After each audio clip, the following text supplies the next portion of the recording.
दोस्तों आज से मैं एक नया मानवा स्टार्ट कर रहा हूँ। ये एक मुरीम वर्ल्ड मानवा है जो कि काफ़ी ज़्यादा अच्छा है। इस मानवा की शुरुआत में बहुत सारे सीन ऐसे हैं जिसे देखने के बाद आपको काफ़ी ज़्यादा मज़ा आने वाला है। इस मानवा की शुरुआत में हमें हवाई जहाज़ के दरवाजे को खुलते हुए दिखाया जाता है और हमें पता चलता है कि इसमें हमारा मेन कैरेक्टर एक फ़ौजी होता है जो कि अपने मिशन के लिए हवाई जहाज़ से कूद जाता है और उसका फ़ौजी दोस्त कहने लग जाता है कि वेयरवुल्फ अपने नए मिशन के लिए निकल चुका है। वह जल्दी अपने मिशन को अंजाम देगा और दुश्मनों के अड्डे तक पहुंच जाएगा। मैं उसकी बहुत ही ज़्यादा रिस्पेक्ट करता हूं और हमारा मेन कैरेक्टर बड़ी तेज़ी के साथ ज़मीन की तरफ जा रहा होता है, लेकिन हम अचानक से देखते हैं कि वहां का मौसम बहुत ही ज़्यादा ख़राब हो जाता है। जिसे देखने के बाद उसका फ़ौजी दोस्त कहता है कि वेयरवुल्फ तुम कहाँ पर हो, मुझे सिग्नल नहीं आ रहे हैं, जवाब दो, हमें यहाँ से जाना होगा, मौसम बहुत ही ज़्यादा ख़राब है, हमें अपने हवाई जहाज़ को और भी ज़्यादा ऊंचा उड़ाना होगा, नहीं तो हमारे लिए बहुत बड़ी प्रॉब्लम हो जाएगी। वेयरवुल्फ वेयरवुल्फ के सिग्नल नहीं आ रहे हैं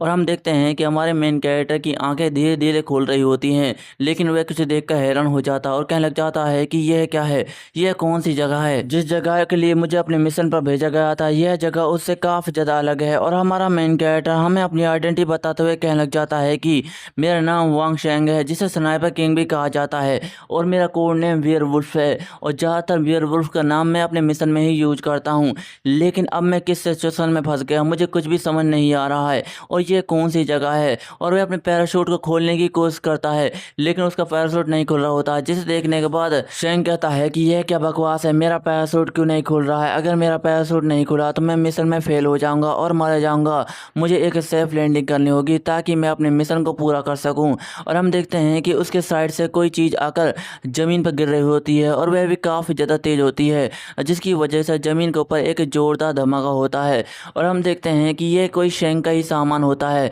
शेंग उसे देखने के बाद कहने लग जाता है कि मुझे अपने सामान को यहीं पर छोड़ना होगा ताकि मैं इसे बाद में आकर ले सकूं, क्योंकि अगर इस सामान के बारे में दुश्मनों को पता चल गया तो मेरा मिशन पूरी तरीके से फेल हो जाएगा, इसलिए मैं अपने सामान को यहीं पर रहने देता हूं। लेकिन सबसे पहले मुझे एक सेफ लैंडिंग करनी होगी, वह भी इस झील के ऊपर, ताकि मेरी जान बच सके। और हम देखते हैं कि हमारा मेन कैरेक्टर बड़ी तेज़ी के साथ उस झील के ऊपर गिर रहा होता है, लेकिन हम देखते हैं कि उस झील के पास बहुत सारे बंदे होते हैं जो कि दो लोगों को घेर कर खड़े होते हैं और उनमें से एक लड़की होती है जो कहने लग जाती है कि दाई युवान तुम यहाँ पर क्या कर रहे हो, तुम्हारी हिम्मत कैसे हुई हमारे इलाके में आने की, हमारे पूर्वजों ने इस झील के अंदर अपनी युवान सोल को कई हजार सालों से पाला हुआ है, क्या तुम उसे कब्जाना चाहते हो ताकि तुम अपनी फैमिली को ताकतवर बना सको, मैं ऐसा कभी भी नहीं होने दूंगी, तुम्हें यहाँ से जाना होगा। जिसे सुनने के बाद वह बंदा जोर जोर से हंसने लग जाता है और कहने लग जाता है कि सोंगयान तुम बहुत ही ज़्यादा अच्छी हो, लगता है कि तुमने मुझे पकड़ लिया, लेकिन शायद तुम्हें पता नहीं है कि इस झील के अंदर जो भी सोल मौजूद है उस पर दाई फैमिली का कब्जा हो चुका है, क्योंकि तुम्हारी फैमिली बहुत ही ज़्यादा कमज़ोर हो चुकी है, जिसकी वजह से वे हमारी फैमिली के अंडर में आती है और तुम कुछ भी नहीं कर सकते। मैंने सुना है कि तुम्हारे पूर्वजों ने यहाँ पर एक सोल को पाला हुआ है जो कि काफ़ी ज़्यादा ताकतवर है, अब वह जल्दी ही मेरी होने वाली है। जिसे सुनने के बाद वह लड़की कहती है कि नहीं तुम ऐसा नहीं कर सकते, मेरी शादी जल्दी होने वाली है, अगर तुमने मेरे साथ कुछ करने की कोशिश की तो मेरी फियांसे की फैमिली तुम्हें बिल्कुल भी नहीं छोड़ने वाली, क्या तुम उस फैमिली को गुस्सा दिलाना चाहते हो। जिसे सुनने के बाद वह बंदा हैरान हो जाता है और कहने लग जाता है कि क्या कहा फियांसे, क्या तुम मुझसे झूठ बोलने की कोशिश कर रही हो, तुम्हारा सिर्फ एक ही मंगेतर है और वह है दाई फैमिली का यंग मास्टर दाई युआन, तुम मेरे अलावा किसी की भी नहीं हो सकती और मुझे नहीं लगता कि तुम्हारा फियांसे इतना ज़्यादा ताकतवर होगा कि वह दाई फैमिली से पंगा लेगा, उसकी फैमिली को मैं पूरी तरीके से तबाह कर दूंगा। अगर तुम्हें लगता है कि तुम्हारा फियांसे तुम्हें बचाने के लिए यहाँ पर आएगा तो वह कहाँ पर मौजूद है। जिसे सुनने के बाद वह लड़की कोई भी जवाब नहीं देती और वह बंदा हंसते हुए कहने लग जाता है कि क्या तुम्हारा फियांसे आसमान को चीरते हुए तुम्हें बचाने के लिए आएगा। और हम देखते हैं कि हमारा मेन कैरेक्टर शेंग आसमान को चीरते हुए ज़मीन की तरफ बड़ी तेज़ी के साथ आ रहा होता है और उसकी रफ्तार काफ़ी ज़्यादा तेज़ होती है, जिसकी वजह से वह झील में जाकर लगता है और वहाँ पर एक जोरदार धमाका धमाका होता है, जिसे देखने के बाद बाकी बंदे काफ़ी ज़्यादा हैरान हो जाते हैं और दा युआन कहने लग जाता है कि यह क्या है, क्या वह सचमुच आ गया। और हम देखते हैं कि हमारा मेन कैरेक्टर उस झील के अंदर बड़ी तेजी के साथ नीचे की तरफ जा रहा होता है, लेकिन हम देखते हैं कि सेंग के हाथ के पास एक चमकीली मछली आ जाती है जो कि सेंग के हाथों में लिपट जाती है और उसके लिपटते ही सेंग को होश आ जाता है और वह बड़ी तेजी के साथ उस झील से निकल रहा होता है। और जैसे ही वह उस झील के अंदर से निकलता है, बाकी सारे बंदे उसे देखने के बाद काफ़ी ज़्यादा हैरान हो जाते हैं और वह लड़की सेंग को देखने ही लग जाती है, जिसे देखने के बाद सेंग हैरान हो जाता है और कहने लग जाता है कि यह कौन सी जगह है। और हम देखते हैं कि सेंग जैसे ही उस झील के अंदर से निकला होता है, उसके आसपास बहुत सारी मछली हो जाती हैं जो कि सेंग को घेर लेती हैं और उसके वह चारों तरफ घूम रही होती हैं, जिसे देखने के बाद सेंग हैरान हो जाता है। लेकिन हम अचानक से देखते हैं कि वह मछली सेंग के हाथों के ऊपर हमला कर देती है और वह मछली सेंग के हाथ को खाने ही वाली होती है कि अचानक से वहां पर दूसरी मछली आ जाती है जो कि उस पहली मछली को अपने मुंह में दबोच लेती है और उसे पानी के अंदर ले जाती है, जिसे देखने के बाद सेंग हैरान हो जाता है और कहने लग जाता है कि यह क्या था, क्या वह कोई पिरान्हा है जो अपने ही साथी को खाने की कोशिश कर रही है। लेकिन ऐसा कैसे हो सकता है, यह कितना ज़्यादा वाहियात है। लेकिन मेरे पास इन सब चीज़ों को सोचने के लिए बिल्कुल भी वक्त नहीं है, मुझे जल्द से जल्द यहाँ से बाहर निकलना होगा, नहीं तो यह मछली मुझ पर ही हमला कर देंगी। और हम देखते हैं कि वह मछलियाँ अपने एक दूसरे साथी को खा रही होती है और हम देखते हैं कि वह लड़की सोंग यान जैसे ही उसकी नज़र सेंग पर जाती है, वह पहले तो थोड़ी हैरान हो जाती है और सेंग को बचाने के लिए अपना हाथ आगे करती है और उसे पानी के अंदर से खींच लेती है, जिसे देखने के बाद सेंग कहता है कि तुम्हारा बहुत बहुत शुक्रिया मेरी जान को बचाने के लिए। और हम देखते हैं कि सेंग को देखने के बाद दा युआन काफ़ी ज़्यादा जोर जोर से हंसने लग जाता है और कहने लग जाता है कि क्या क्या यही तुम्हारा फियांसे है, मुझे पता नहीं था कि सोंग फैमिली का इतना ज़्यादा ख़राब फियांसे हो सकता है, मुझे यकीन नहीं होता। जिसे सुनने के बाद वह बुढ़ा कहता है कि यंग मास्टर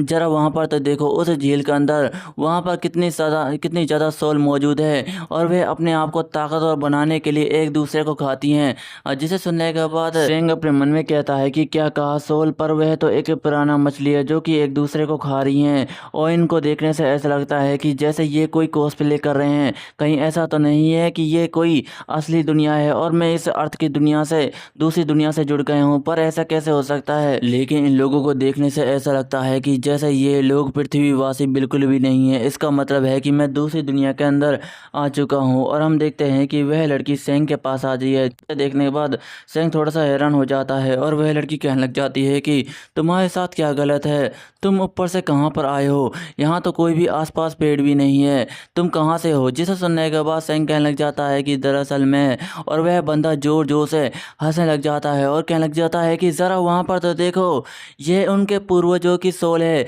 लगता है कि ये काफ़ी ज़्यादा ताकतवर होनी चाहिए। और हम देखते हैं कि उस झील के अंदर से कुछ गड़बड़ हो रही होती है और उसके अंदर से एक अजीब जीव बाहर निकल जाता है और वह जोर जोर से चीखने लग जाता है, जिसे देखने के बाद वह बुड्ढा कहता है कि वह आ गई, यह तो बहुत ही ज़्यादा कमाल की सोल है, आज तक मैंने इतनी कमाल की सोल कभी भी नहीं देखी। जिसे सुनने के बाद दा युआन उसे एक कार्ड देता है और कहने लग जाता है कि यह लो बूढ़े आदमी, इसे लेने के बाद तुम उसे आसानी के साथ पकड़ सकते हो, जाओ जल्द से जल्द जाकर उसे पकड़ो। और उस कार्ड को लेने के बाद वह बूढ़ा आदमी कहता है कि हाँ मैं समझ गया। और हम देखते हैं कि वह एक छलांग लगाकर उस जीव के अंदर ऊपर चला जाता है और हम देखते हैं कि वह एक तरह से एक स्पेल बनाता है और बड़ी तेजी के साथ हमला करते हुए कहने लग जाता है कि घटिया जानवर, तुम मेरे इस स्पेल से नहीं बचने वाले। और हम देखते हैं कि वह एक जोरदार हमला उस जीव के ऊपर कर देता है और जैसे ही वह स्पेल उस जीव के टच होती है, हम देखते हैं कि वह जीव धीरे धीरे से गायब होने लग जाता है और वह एक डार्क धुआं बन जाता है जो धीरे धीरे उस कार्ड के अंदर जा रहा होता है। और जैसे ही वह उस कार्ड के अंदर पूरा चला जाता है, उस कार्ड के ऊपर उस मॉन्स्टर की एक छवि छप जाती है, जिसे देखने के बाद वह बुड्ढा कहता है कि यंग मास्टर, हमारे हाथों में तो एक कमाल की सोल लगी है, यह काली है और इसका लेवल 9 स्टार तक है। जिसे सुनने के बाद वह बंदा कहता है कि यह तो सच में बहुत ही ज़्यादा कमाल का है, यह लो गार्ड, इसे जल्दी ही हमारी फैमिली तक पहुंचा दो ताकि मेरा फादर इसे यूज करने के बाद अपने आप को और भी ज़्यादा ताकतवर बना सके। और वह अपने बंदों से कहता है कि तुम यहीं पर रुको, तुम्हारे लिए एक बहुत ही ज़्यादा अच्छा काम है, जाओ जाकर उन्हें मार डालो। जिसे सुनने के बाद वह बंदे उन दोनों को मारने के लिए आ रहे होते हैं, जिसे देखने के बाद वह दोनों काफ़ी ज़्यादा हैरान हो जाते हैं और एक दूसरे को चेहरे को देखते हैं और उन पर हमला करने के लिए निकल जाते हैं। लेकिन हम अचानक से देखते हैं कि सेंग अपनी गन को निकालता है और एक हमला करते हुए जोरदार शॉट मार देता है, जिसकी वजह से आसपास के पक्षी इधर से उधर उड़ने लग जाते हैं और वह दोनों भी इस हमले को देखने के बाद काफ़ी ज़्यादा हैरान हो चुके होते हैं। और उस बंदे के गुंडे भी कहने लग जाते हैं कि यंग मास्टर आपको क्या हुआ। और हम देखते हैं कि सेंग ने अपनी गन की मदद से दाई युआन के माथे में गोली मारी होती है, जिसकी वजह से दाई युआन काफ़ी ज़्यादा हैरान हो जाता है। लेकिन माथे में गोली लगने की वजह से दाई युआन वहीं पर मारा जाता है, जिसे देखने के बाद सेंग अपने मन में कहता है कि 0.4 सेकेंड, इसका मतलब है मैंने काफ़ी ज़्यादा तेज़ रिस्पॉन्स किया। लगता है कि मैं पहले से काफ़ी ज़्यादा बेहतर हो चुका हूँ। यह मेरे अब तक का सबसे ज़्यादा तेज़ रिस्पॉन्स था। और हम देखते हैं कि अपनी यंग मास्टर की लाश को देखने के बाद वह बंदा चिल्लाते हुए कहने लग जाता है कि यंग मास्टर मारे गए, ऐसा नहीं हो सकता। अगर हम उसे इसी हालत में घर ले गए तो उसकी फैमिली हमें बिल्कुल भी नहीं छोड़ने वाली, हमें उसका बदला लेना होगा। जाओ साथियों, उसे मारो। और हम देखते हैं कि वह सारे के सारे बंदे उन दोनों को मारने के लिए आ रहे होते हैं, लेकिन हम देखते हैं कि उनका अंकल लड़ने के लिए बिल्कुल तैयार हो जाता है और एक जोरदार हमला कर रहा होता है। लेकिन हम देखते हैं कि अचानक से उसके पीछे कोई हमला कर देता है, लेकिन वह अंकल उसके हमले से बच जाता है और एक जोरदार हमला उसके पेट में दे मारता है। और हम देखते हैं कि वह काफ़ी ज़्यादा तेज होता है और धीरे धीरे सभी बंदों को बहुत ही ज़्यादा गंदी तरीके से मार रहा होता है। और अचानक से एक बंदे की गर्दन को पकड़ लेता है और उसकी गर्दन को वहीं पर तोड़ देता है और वह सारे के सारे बंदे वहीं पर ढेर हो जाते हैं, जिसे देखने के बाद एक बंदा काफ़ी ज़्यादा डर जाता है। और हम देखते हैं कि दूसरी तरफ वह सोंगयान सभी बंदों से लड़ रही होती है, लेकिन हम देखते हैं कि वह अचानक से अपनी एक टेक्निक को यूज करती है और बड़ी तेज़ी के साथ बहुत सारे बंदों को एक ही वार के अंदर काट कर रख देती है। और हम देखते हैं कि वह दोनों मिलकर उन सारे के सारे गुंडों को वहीं पर मार डालते हैं और वह लड़की चिल्लाते हुए कहने लग जाती है कि अंकल लाऊ, वह लोग हमारे युआन सोल को चुरा कर ले गए, अब हमें क्या करना चाहिए। जिसे सुनने के बाद उसका अंकल कहता है कि तुम जाकर अपने ग्रैंडफादर को इसकी रिपोर्ट दो और मैं अपने बड़ों को जाकर इसके बारे में बताता हूँ। जिसे सुनने के बाद सेंग हैरान हो जाता है और कहने लग जाता है कि क्या कहा ग्रैंडफादर। और वह लड़की कहने लग जाती है कि अंकल लाऊ, मुझे आपकी मदद करनी है, प्लीज़ मुझे आपकी मदद करने दो। और जिसे सुनने के बाद उसका अंकल उसे काफ़ी ज़्यादा गौर से देखने लग जाता है, जिसे देखने के बाद वह लड़की चुप हो जाती है और कहने लग जाती है कि मैं समझ गई। और जैसे वह सेंग की तरफ देखती है, सेंग हैरान हो जाता है और वह लड़की अपने मन में कहने लग जाती है कि यह लड़का काफ़ी ज़्यादा अजीब है और आसमान से टपका है, आखिरकार ये कहाँ से आया है। लेकिन इसने आते ही दाई युआन को मार डाला है और दाई की फैमिली इसे बिल्कुल भी नहीं छोड़ने वाली। लेकिन ये हमारे लिए बहुत ही ज़्यादा कीमती है, हम इसे अपने हाथ से नहीं जाने दे सकते। क्या मुझे इससे शादी कर लेनी चाहिए? नहीं नहीं नहीं, ये हमारे लिए अभी अनजान है, मैं इसे इस तरह से शादी नहीं कर सकती। जरा इसे गौर से देखो, इसने अपने सर के ऊपर लोहे का हेलमेट पहना हुआ है और चेहरे पर टैटू बना हुआ है और उसके हाथ में एक बहुत ही ज़्यादा रहस्यमय हथियार है जो कि काफ़ी ज़्यादा खतरनाक है। और इसके कपड़े, यह तो सचमुच काफ़ी ज़्यादा अजीब हैं। और हम देखते हैं कि सेंग लास्ट चेकिंग करने के लिए एक बंदे के पास चला जाता है, जिसे देखने के बाद वह लड़की हैरान हो जाती है और कहने लग जाती है कि यह सचमुच काफ़ी ज़्यादा अजीब है, ये लाश के पास क्या कर रहा है। और हम देखते हैं कि सेंग उस लाश के कपड़े उतार लेता है और सोंगयान के पास आते हुए कहने लग जाता है कि अभी यहाँ जो भी हुआ, क्या तुम इसके बारे में मुझे कुछ समझाओगी? मुझे बिल्कुल भी समझ नहीं आ रहा और मैं कहाँ पर आ गया हूँ। जिसे सुनने के बाद सोंगयान कहने लग जाती है कि दरअसल ये दाई फैमिली थी, हमारी फैमिली और दाई फैमिली के बीच में झगड़े चलते रहते हैं, जिसकी वजह से ये लोग बस हमें मारने के लिए आए थे, बस इतना ही। जिसे सुनने के बाद सेंग कहता है कि लेकिन यह क्या है, इसका क्या मतलब है? इसके अंदर से वह सोल बाहर निकाल कर ले गए थे। जिसे सुनने के बाद वह लड़की बताने लग जाती है कि दरअसल वे एक तरीके का खतरनाक जीव होता है जो कि काफ़ी ज़्यादा ताकतवर होता है और सबसे ज़्यादा ताकतवर ब्लैक 9 स्टार जीव होता है, जिसके अंदर बहुत ही ज़्यादा ऑरा होता है।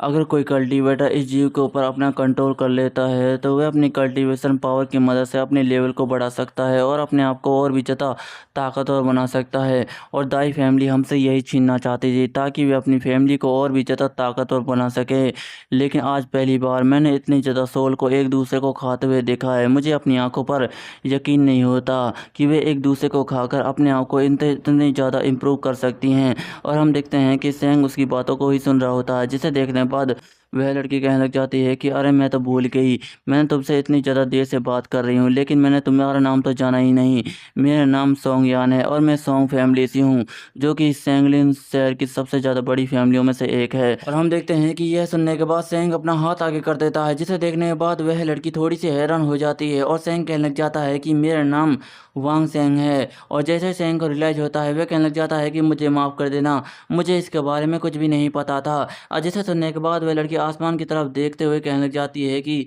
जल्दी ही रात होने वाली है, हमें सांगलिंग शहर जल्दी ही पहुंचना होगा। और हम देखते हैं कि वह वहां से जाने लग जाते हैं और सेंग कहने लग जाता है कि यह एक बहुत बड़ी प्रॉब्लम है, अगर तुम दोनों उन लोगों के ऊपर पहले ही हमला कर देते तो तुम युआन सोल को बचा सकते थे। जिसे सुनने के बाद वह लड़की कहती है कि नहीं, ऐसा नहीं हो सकता, वह सच में बहुत ही ज़्यादा ताकतवर थे, हम बड़ी मुश्किल के साथ उन लोगों को हरा पाए, अगर हमने पहले ही हमला करने की कोशिश करते तो हम मारे जाते। और हम देखते हैं कि वह लड़की सांगलिन शहर पहुंच गई होती है और वह कहने लग जाती है कि हम सांगलिंग शहर पहुंच चुके हैं और ये हमारा घर है। और हम देखते हैं कि आसपास के नज़ारे को देखने के बाद सेंग हैरान हो जाता है और कहने लग जाता है कि तुमने सही कहा, यहाँ तो आसपास बहुत ही ज़्यादा चहल पहल है, मुझे यकीन नहीं होता कि यह शहर इतना ज़्यादा बड़ा है। जिसे सुनने के बाद वह लड़की कहने लग जाती है कि सांगलिंग शहर में बस 1 लाख ही लोग रहते हैं और ये बाकी शहरों के मुकाबले काफ़ी ज़्यादा छोटा है, चलो हम अपने घर पर चलते हैं, मुझे तुम्हारा शुक्रिया अदा करना है। लेकिन अंदर से आवाज़ आती है कि वहीं पर रुक जाओ। और वहाँ से कोई बंदा बाहर निकल जाता है और हमें इस बंदे के बारे में बताया जाता है कि यह सोंग फैमिली का लिन गुआन जिया है। और वह कहने लग जाता है कि मिस यान, आप यहाँ पर किसे लाई हैं? क्या आपको पता नहीं है कि सोंग फैमिली कितनी ज़्यादा बड़ी फैमिली है और आप यहाँ पर अनजान लोगों को लाई हैं? क्या आपको नहीं लगता है कि ये हमारी फैमिली के लिए एक बहुत बड़ा खतरा हो सकता है? जिसे सुनने के बाद यान कहने लग जाती है कि लेकिन ये हमारे लिए कोई भी खतरा नहीं है, इसने तो हमारी जान बचाने में बहुत ही ज़्यादा मदद की है। जिसे सुनने के बाद जिया कहता है कि क्या तुम्हारी मदद, ये क्या बकवास है? इसने अपने सर के ऊपर एक अजीब सा हेलमेट पहना हुआ है और इसके कपड़े तो बहुत ही ज़्यादा अजीब हैं, ऐसा लगता है कि ये किसी और देश से है, लेकिन इसने तुम्हारी जान बचाई, इसका मतलब यह तो नहीं मिस यान तुम इसे अपना घर पर ले आओगी? कहीं ऐसा तो नहीं तुम दोनों के बीच में कुछ चल रहा हो? जिसे सुनने के बाद सेंग कहता है कि तुम्हारा कहने का क्या मतलब है? और यान कहती है कि यह मेरा फियोंसे है। जिसे सुनने के बाद वह आदमी बहुत ही ज़्यादा हैरान हो जाता है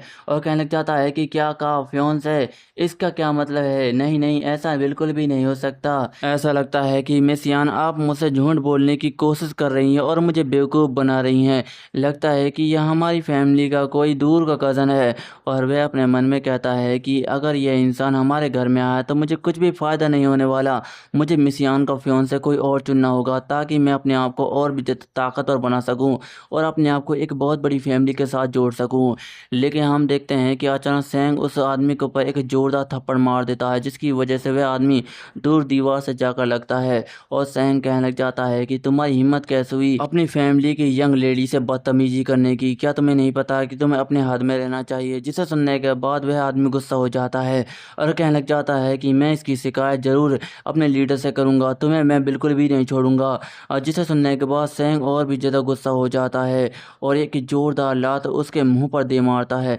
जिसकी वजह से उस बंदे की हालत बहुत ही ज़्यादा ख़राब हो जाती है। और वह गुस्से के साथ कहने लग जाता है कि तुम्हारी हिम्मत कैसे है मुझे मारने की, मैं तुम्हें मार डालूंगा। और हम देखते हैं कि वह एक जोरदार फिस्ट सेंग के ऊपर मार देता है, लेकिन हम देखते हैं कि सेंग उसके मुक्के को बड़ी आसानी के साथ डॉज कर लेता है और उसे बाएं हाथ से पकड़कर घूमता हुआ उसकी गर्दन को पकड़ लेता है और उसकी गर्दन पर चाकू रख देता है और कहने लग जाता है कि अब बोलो कौन बोलता है, लगता है कि तुम मेरे हाथों से मरना चाहते हो। और जैसे उस बंदे के गर्दन पर चाकू लगता है वह बंदा हैरान हो जाता है और अपने मन में कहने लग जाता है कि क्या यह सचमुच मुझे मारना चाहता है? और वह चिल्लाते हुए कहने लग जाता है कि अंकल ब्याओ प्लीज़ मुझे बचाओ, मैं मरना नहीं चाहता, मैं दोबारा से ऐसी गलती कभी भी नहीं करूँगा। और हम देखते हैं कि सेंग उसे छोड़ देता है और कहने लग जाता है कि तुम्हारे अंदर तो थोड़ी सी भी हिम्मत नहीं है। जिसे सुनने के बाद वह बंदा कहता है कि मैं तो घर का सिर्फ एक छोटा सा कुत्ता हूँ, भला मैं क्या ही कर सकता हूँ और ना ही मैं किसी से लड़ सकता हूँ। और हम देखते हैं कि वह बंदा सेंग को कमरा दिखा रहा होता है,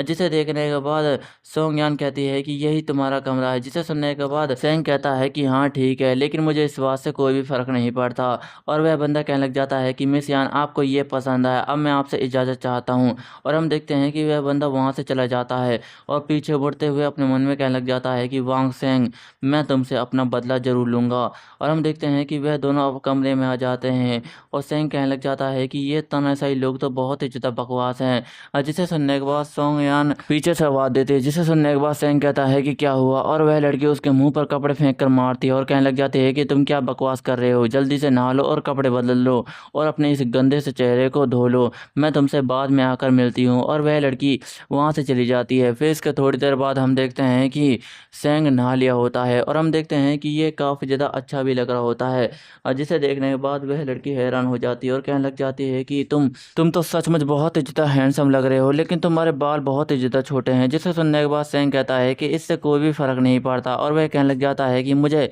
युआन हुन के बारे में और जानना है। और दोस्तों युआन हुन एक तरह से कल्टीवेशन लेवल होता है। और वह लड़की बताने लग जाती है कि ठीक है मैं तुम्हें इसके बारे में सब कुछ बताऊंगी। और हम देखते हैं कि वे गिलास से ज़मीन पर पानी गिर रही होती है, जिसे देखने के बाद सेंग कहता है कि तुम ज़मीन के ऊपर पानी क्यों गिर रही हो। जिसे सुनने के बाद यान कहती है कि युआन हुन एक तरह से स्पेशल फॉर्म होती है जो कि मोस्टों के मरने के बाद उनकी सोल से बनती है। जिसे सुनने के बाद सेंग हैरान हो जाता है और कहने लग जाता है कि तुमने यह क्या किया। और वह लड़की बताने लग जाती है कि ये खास तरीके के क्रीचर्स होते हैं जो कि इंसानों से बाद में चलकर जुड़ जाते हैं। तुम्हारे पास जितनी ज़्यादा ताकतवर सोल होगी तुम उतने ही ज़्यादा ताकतवर होगे। और कल्टीवेशन में सबसे ज़्यादा ताकतवर लेवल युआन हुन मास्टर का माना जाता है जो कि काफ़ी ज़्यादा ताकतवर होता है और यह कई आत्माओं से मिलकर बनता है। और इस हाईएस्ट लेवल तक पहुंचने के लिए हमारे शरीर को मजबूत होना बहुत ही ज़्यादा ज़रूरी है। अगर हमारा शरीर मजबूत नहीं होगा तो हम ताकतवर नहीं बन पाएंगे और इसकी वजह से हमारा पूरा कल्टीवेशन पूरी तरीके से बेकार चले जाएगा। इसलिए ज़्यादातर लोग छोटी सोल से शुरुआत करते हैं क्योंकि इन सोल्स को कंट्रोल करना बहुत ही ज़्यादा आसान होता है और इन सोल्स के अंदर बहुत सारे छेद होते हैं जिसकी वजह से हम इनके साथ अपना ऑरा कंट्रोल कर सकते हैं। और तुमने देखा होगा कि इनमें बहुत सारे ऑक्यूपेंट्स के साथ जोड़ा होता है, क्योंकि अगर तुम्हारी सोल ऑक्यूपेंट्स से द्वारा नहीं जुड़ी होगी तो वह तुम्हारे कंट्रोल से बाहर चली जाएगी, जिसकी वजह से तुम कभी भी कल्टीवेशन नहीं कर पाओगे। इसलिए ज़्यादातर सोल में 10 से 12 छेद किए जाते हैं ताकि उन्हें ऑक्यूपेंट्स के साथ जोड़ा जा सके और इसी वजह से हम अपनी कल्टीवेशन को आसान बना सकते हैं। और हम देखते हैं कि वह सारे के सारे पानी को दोबारा से गिलास में भर देती है, जिसे देखने के बाद सेंग कहता है कि लेकिन अगर हमें किसी मोस्टर सोल को अपनी शरीर की सोल के साथ जोड़ना है तो हम किस तरीके से कर सकते हैं। जिसे सुनने के बाद यान कहती है कि यह करना बहुत ही ज़्यादा मुश्किल है क्योंकि ज़्यादातर बड़े बड़े कल्टीवेटर ही ऐसा कर पाते हैं, लेकिन अगर तुम जैसे छोटे कल्टीवेटर को ऐसा करना है तो इसके लिए अमृत की ज़रूरत होती है। अगर हम वह अमृत पी लेते हैं तो किसी भी सोल को हम अपनी शरीर के सोल के साथ पूरी तरीके से जोड़ सकते हैं, लेकिन वह अमृत बहुत ही ज़्यादा महंगा होता है जिसकी वजह से हम ऐसा नहीं कर पाते। जिसे सुनने के बाद सेंग कहता है कि लेकिन हम इसकी किस तरीके से प्रैक्टिस कर सकते हैं। जिसे सुनने के बाद यान बताने लग जाती है कि यह तो बहुत ही ज़्यादा आसान है, तुम्हें ऐसा करने के लिए किसी छोटे जीव की आत्मा के ऊपर ध्यान केंद्रित करना होगा। अगर तुम ध्यान केंद्रित करने में कामयाब हो जाते हो तो तुम उस आत्मा को अपनी शरीर की आत्मा के साथ जोड़ सकते हो और अपना एक इमेजिनेशन वर्ल्ड बना सकते हो। फिर वह आत्मा तुम्हें सारी टेक्निक सिखाएगी जो भी तुम सीखना चाहते हो, लेकिन इसे सीखने में बहुत ही ज़्यादा वक्त लगता है। लेकिन अगर तुम इसे एक बार सीख लेते हो तो तुम अपनी आत्मा के साथ बातें भी कर सकते हो और अपने IQ लेवल को भी बढ़ा सकते हो। जिसे सुनने के बाद सेंग कहने लग जाता है कि फिर तो मैं अपनी आत्मा के साथ बातें ज़रूर करना चाहूँगा। जिसे सुनने के बाद वह लड़की थोड़ी सी हैरान हो जाती है और कहने लग जाती है कि तुम्हें क्या लगता है कि युआन हुन को करना इतना ज़्यादा आसान है? यह बहुत ही ज़्यादा मुश्किल है। अगर इसे करना आसान होता तो ज़्यादातर लोग युआन हुन मास्टर तक पहुंच जाते। और हम देखते हैं कि सेंग उसकी बातें नहीं सुनता और कल्टीवेशन करने लग जाता है। जिसे देखने के बाद यान हैरान हो जाती है और कहने लग जाती है कि नहीं, ऐसा नहीं हो सकता। फिर इसके बाद हमें उसी बंदे को दिखाया जाता है जिसे सेंग ने बहुत ही ज़्यादा पीटा होता है और वह किसी बंदे के पास रिक्वेस्ट कर रहा होता है। जिसे सुनने के बाद वह बंदा कहता है कि तो तुम मुझसे कहना चाहते हो कि यान अपने घर पर किसी जंगली जानवर को लाइए। जिसे सुनने के बाद वह बंदा कहता है कि हाँ, आपने बिल्कुल सही कहा और वह उसके कान में खुश फुसफुसाने लग जाता है। और हमें इस बंदे का नाम बताया जाता है, इसका नाम सोंग त्यांजे है। और उसकी बातें सुनने के बाद त्यांजे कहता है कि तुम मुझसे क्या कह रहे हो, ये क्या बकवास कर रहे हो, क्या तुम पूरी तरीके से श्योर हो। जिसे सुनने के बाद वह बंदा कहता है कि हाँ, मैं इसके बारे में पूरे यकीन से तो नहीं कह सकता, लेकिन मैंने अपनी आंखों से देखा है। वह दोनों बहुत ही ज़्यादा क्लोज है। सोंग फैमिली इस शहर की सबसे बड़ी फैमिली है और मास्टर सोंग यान पर बहुत ही ज़्यादा भरोसा करते हैं, लेकिन यह जानने के बावजूद भी उसे यह काम करते हुए शर्म नहीं आई, जिसे सुनने के बाद वह बंदा गुस्सा हो जाता है और कहने लग जाता है कि बस बहुत हुआ, तुम्हारी हिम्मत कैसे हुई सोंगयान ऐसा करने की, तुम अपनी हद से बाहर जा चुकी हो। और हम देखते हैं कि अचानक से उसके पास एक बंदा आता है जो कहने लग जाता है कि भाई तुम थोड़ा सा शांत हो जाओ,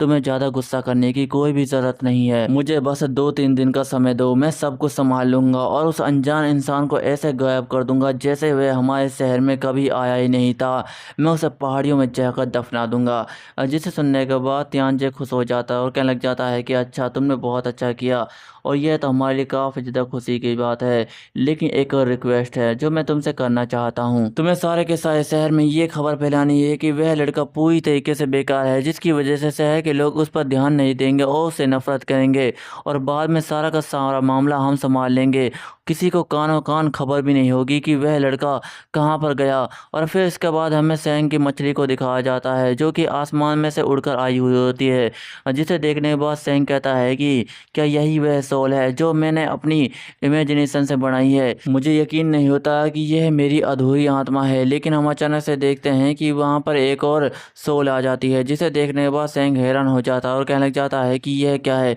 इसके बारे में तो मुझे सोंगयान ने बिल्कुल भी कुछ नहीं बताया था। और हम देखते हैं कि वह सोल बहुत सारी टेक्निक्स को करने लग जाती है, जिसे देखने के बाद सेंग कहता है कि यह क्या है, यह तो लव यू अंकल जैसी टेक्निक है जो कि गर्दन को तोड़ सकती है, लेकिन यह उससे काफ़ी ज़्यादा अलग और बहुत ही ज़्यादा तेज़ है। मुझे यकीन नहीं होता कि सोल इतनी ज़्यादा तेज़ हो सकती है, लेकिन रुको जरा, यह तो उन्हीं सभी टेक्निक्स को कर रही है जो मैंने अपनी आंखों से देखी थी, पर ऐसा कैसे हो सकता है, कहीं यह मेरी सोल तो नहीं। और वह सोल कल्टीवेशन करने के लिए बैठ जाती है, जिसे देखने के बाद सेंग कहता है कि छोड़ो इन सारी बातों को, मुझे सिर्फ इसे फॉलो करना है ताकि मैं इसे कुछ सीख सकूं। और हम देखते हैं कि सेंग भी कल्टीवेशन करने लग जाता है और उन दोनों के अंदर से एक अलग ही ऑरा निकल रहा होता है जो कि उस